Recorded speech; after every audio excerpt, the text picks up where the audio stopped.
forgot how much I enjoyed Bob Dylan's music. While I'd say indie singer-songwriter is my go-to, his stripped-down approach is what really speaks to me. Songs like Blowin' in the Wind, I Was Young When I Left Home, and It's All Over Now, Baby Blue are timeless, and their simplicities create that intimacy that I love in music. He really is a true poet with his lyricism. His 2016 Nobel Prize in Literature is a concrete testament to the profoundness of his work. The aforementioned Blowin' in the Wind sees Bob questioning the world around him, asking what needs to be done to solve societal issues. He himself doesn't know the answers, but he knows they're out there, blowing in the wind. While we may not always be able to reach them, they're all around us. We just need the courage to grab it. As Bob's career progressed, he discovered more interesting sounds that he believed fit what he wanted to achieve. He was amidst an artistic evolution and a musical reinvention, incorporating more electric elements into his songs. As the icon of the folk genre, this departure scared fans, as they feared this change was a sign of things to come. On July 25th, 1965, during the Newport Folk Festival, Bob Dylan would perform this new music, which was met with controversy. While the crowd reaction wasn't as hostile as some people make it out to be, the cultural impact it had on folk music was significant, as it left a sour taste in the mouths of the fanatical folk fans. This incorporation of electric sounds serves as an interesting and philosophical study of the disconnect between an artist's stubborn fans and a musician striving for artistic greatness. Like hip-hop artist Kendrick Lamar says on his song Heart Part 6, he had to give up collaborations with his closest friends as his ambition for more creative, innovative projects grew. At the end of the day, it's all about sacrifice. In the pursuit of greatness, we need to let go of things closest to us to reach that level of excellence. While Bob lost fans with this move, he changed folk music forever and released one of the most influential albums ever made.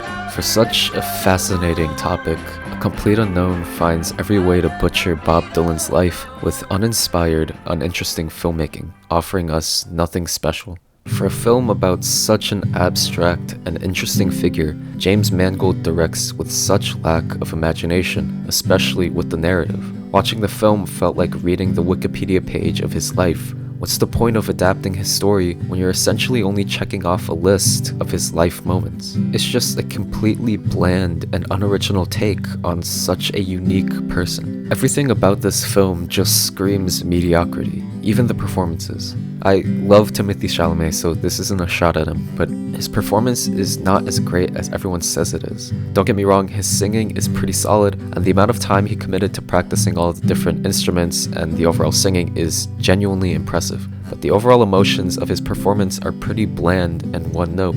I understand Bob Dylan was exactly like this. He was a recluse, more or less, much like myself, not really wanting to talk or be in many social situations. I understand, but film is all about exaggeration. It's about exemplifying these emotions. In movies, these things have to be heightened so we, as the audience, can feel it on a deeper level. Not every great performance needs to be a theatrical display of emotions. Many of my favorite performances are more subtle, more introspective, but this performance is neither. It's kind of stuck in that gray area between good and truly great. Everyone else was just fine, nothing special really. Edward Norton and Monica Barbaro gave good performances, but I thought their Oscar nominations were undeserving. Really, the only great thing about these three performances is the singing. Everything else, to me, is just pretty bland. Besides the lead, there really are no notable performances here. I would be remiss though if I didn't mention the Johnny Cash guitar gun. I like that. The film is unfortunately just visually plain. Shot composition is extremely important, especially in terms of variety. When you use the same shot size over and over and over and over and over again, the audience gets bored with the lack of visual diversity.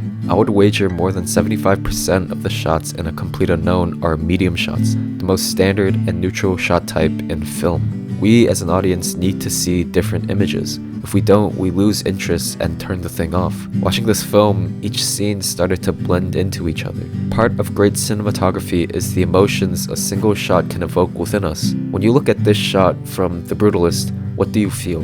For me, there's a certain coldness in the frame, largely because of the bluer, colder colors and the overall space. The fact that they're so small in the frame and walking into the darkness also makes me feel this way.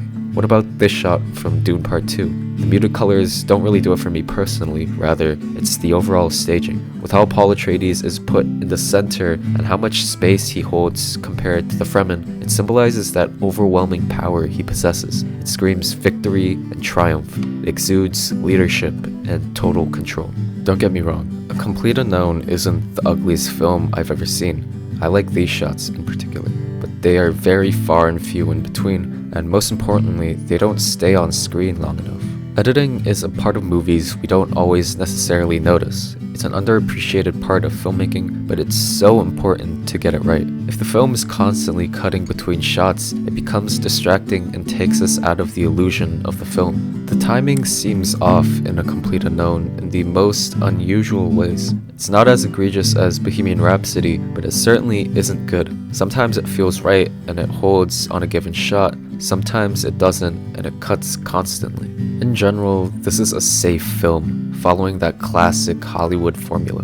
Nothing about this film is truly that special or unique. The ones I respect and love the most are the ones that provide things for me, whether it be something as complex as the overall message or something as simple as entertainment. I love layered films like Everything Everywhere All at Once on the same level as dumb action movies like Hot Fuzz. If your film does nothing for me, why should I even bother watching it? The medium of film is meant to be used to express more than this. At the end of the day, movies are art, and art acts as a creative mold for so many different ideas, voices. There are so many different ways to tell a story like this. Last year's Best Picture winner Oppenheimer is literally the perfect example of this. Now, is this also a film that plays out J. Robert Oppenheimer's life like a Wikipedia page? Yes, of course it is. But the decisions director Christopher Nolan made in its creativity make it so engaging, especially for a film just over 3 hours long. Having the film flip between black and white and color grabs our attention with the striking visual contrast, while also offering us the different perspectives of Lewis Strauss and Oppenheimer. The choices to break up some scenes with the abstract visuals of explosions, stars, literal cosmic particles offer us a glimpse into Oppenheimer's mental state during these moments of experimentation and distress. The auditorium scene shows how creative liberties are essential for these kinds of films, presenting us with an exaggerated stance on the consequences of atomic warfare.